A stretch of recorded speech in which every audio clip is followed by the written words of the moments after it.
একটা ছোট্ট কথা, গোপন কথা শেয়ার করি আজ। যখন আমি একেবারে প্রথম দিকে ভিডিও দেওয়া শুরু করেছি, তখন কোনো এক পোস্টে নিজেকে ভিডিও কন্টেন্ট ক্রিয়েটর বলেছিলাম। একটি ছেলে অত্যন্ত ঔদ্ধত্য নিয়ে কমেন্ট করেছিল, বলেছিল আমি যেন নিজেকে কন্টেন্ট ক্রিয়েটর বলে মনে না করি।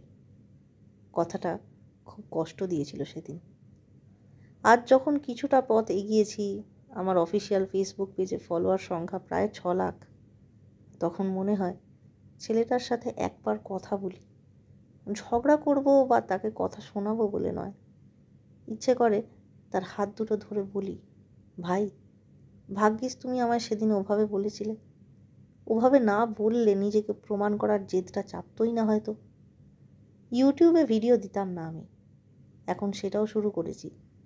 রেগুলার ভিডিও দেওয়ার এবং ভালো ও বিভিন্ন ধরনের ভিডিও দেওয়ার চেষ্টা করছি, যা মানুষকে শুধু খিল্লি করার নয়, ভাবনা চিন্তার উপাদানও যোগাতে পারবে, মানুষকে মোটিভেট করবে, আরও ভালো থাকার ইচ্ছা যোগাবে। আমার ভিডিওর মাধ্যমে আমি চেষ্টা করব আমার দর্শকদের বোঝাতে যে জীবনটা সবার জন্য কঠিন, কিন্তু তবু তাকে নিজের মতো করে ধীরে সুস্থে সহজ করে নেওয়া যায়। আমি মনস্তাত্ত্বিক নই, মনস্তত্ত্বের বিষয়ে গভীর জ্ঞান না, তাও আমার নেই। কিন্তু আজ পর্যন্ত আমার জীবন যতটা ইভেন্টফুল হয়ে কেটেছে, যতটা অভিজ্ঞতা আমি লাভ করেছি, তা যদি অন্যদের সাথে ভাগ করে নিই, মনে হয় তাহলে অনেকেই বুঝতে পারবেন যে তাদের সমস্যার সঙ্গে আমার ফেস করা সমস্যার খুব বেশি পার্থক্য নেই।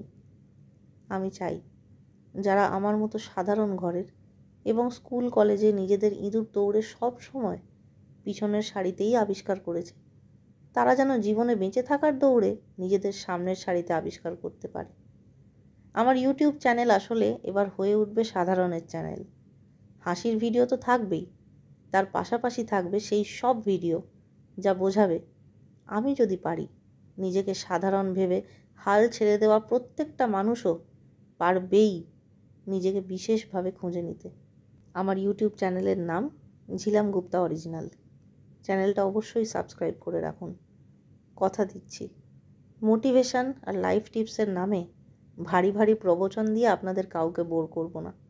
কাজের কথা বলবো, জীবনের কথা বলবো এবং অবশ্যই সহজভাবে বলবো। কথা দিলাম।